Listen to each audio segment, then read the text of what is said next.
Salut à tous, on se retrouve aujourd'hui après un bon bout de temps quand même pour parler des dernières désinformations et autres manipulations médiatiques. Comme ça doit faire au moins 3 mois qu'on s'est pas vu vous et moi, autant vous dire que j'avais l'embarras du choix. Allez, commençons.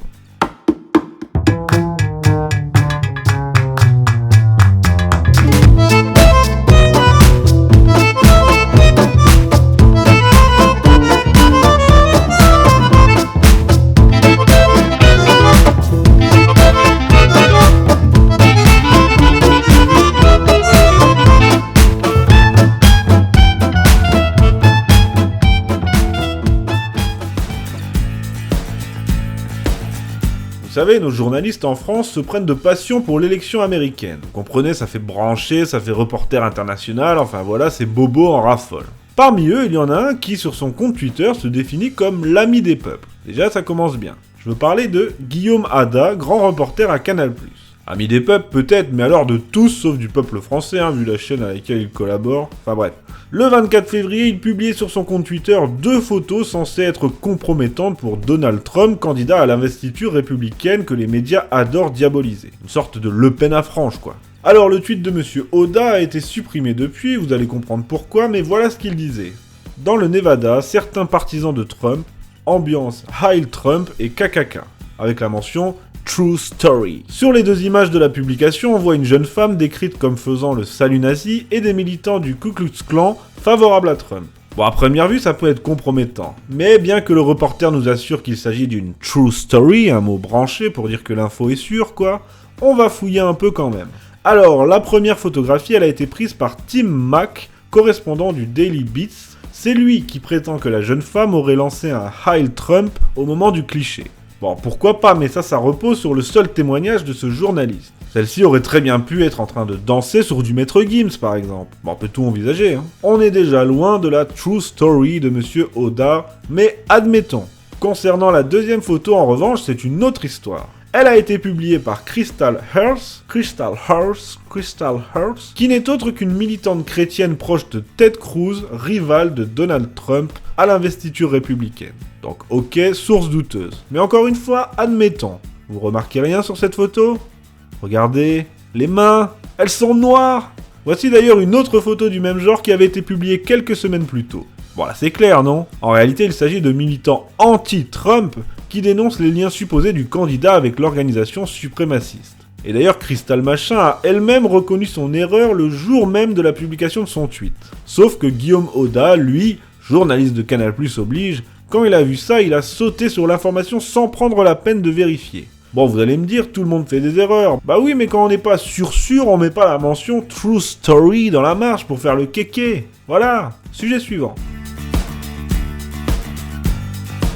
Un autre sujet un peu plus court, mais tout aussi révélateur des pratiques de nos médias dominants. Le 8 février, le Télégramme publiait un reportage sur l'aide apportée par des militants bretons aux clandestins de Calais. Bon déjà tu te dis ok, c'est mignon, mais ça intéresse qui ? Ensuite, quand tu creuses un peu, tu te rends compte que l'article a été écrit par une certaine Laetitia Godin. Qui est-elle ?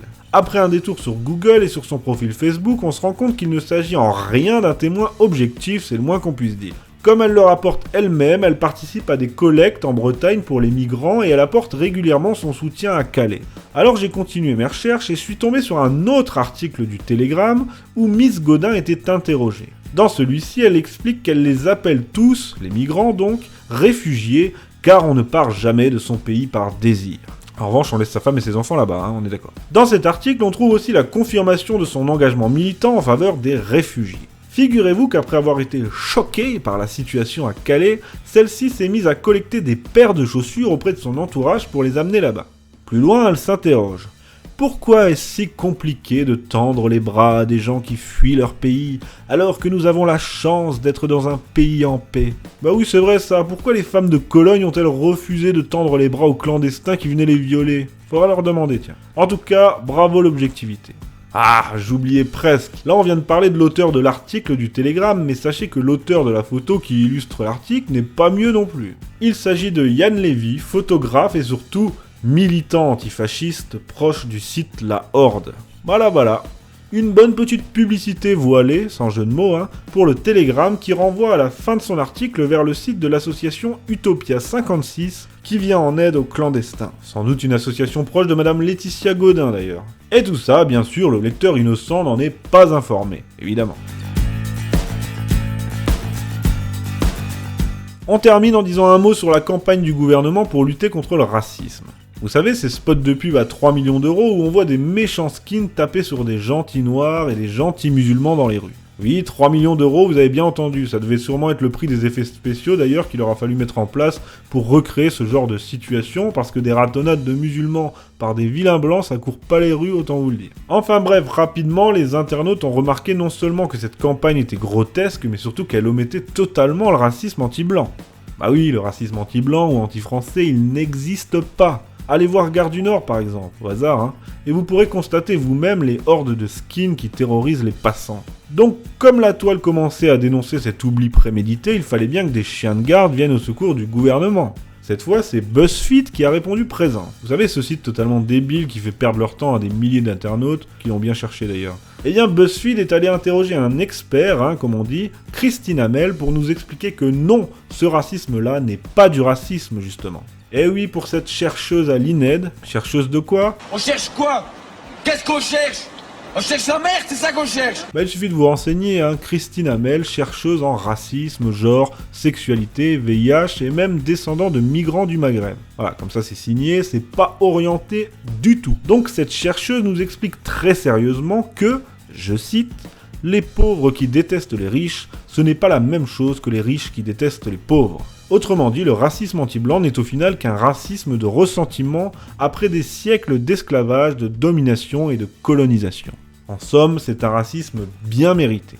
Pour cette brave dame qui a par ailleurs écrit une thèse sur la sexualité des jeunes adultes issus de l'immigration maghrébine en France, oui, il y a des gens qui sont payés pour faire ça, eh bien le français est coupable d'avoir colonisé et donc il est bien normal qu'aujourd'hui il se fasse insulter, dépouiller, violer. C'est QFD. Donc arrêtez un peu de vous plaindre, regardez les campagnes du gouvernement, baissez la tête et sortez les chéquiers. Vous êtes d'éternels coupables et vous n'avez rien à dire. Merci BuzzFeed. Merci à tous d'avoir suivi ce nouvel épisode de Jusqu'à preuve du contraire et à bientôt pour de nouvelles aventures aux frontières de la désinformation médiatique.